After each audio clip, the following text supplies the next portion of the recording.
What is going on?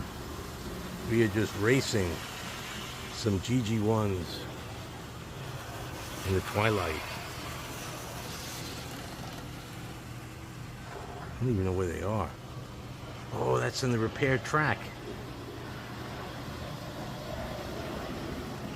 Nice. All right. No more derails in there. Yep, relayed the track. Oh, there's another one. Oh, all right, no derail.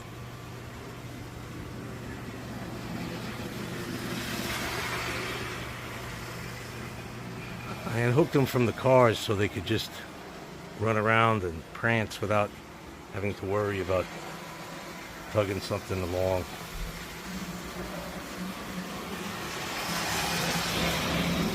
Hey, thanks for watching.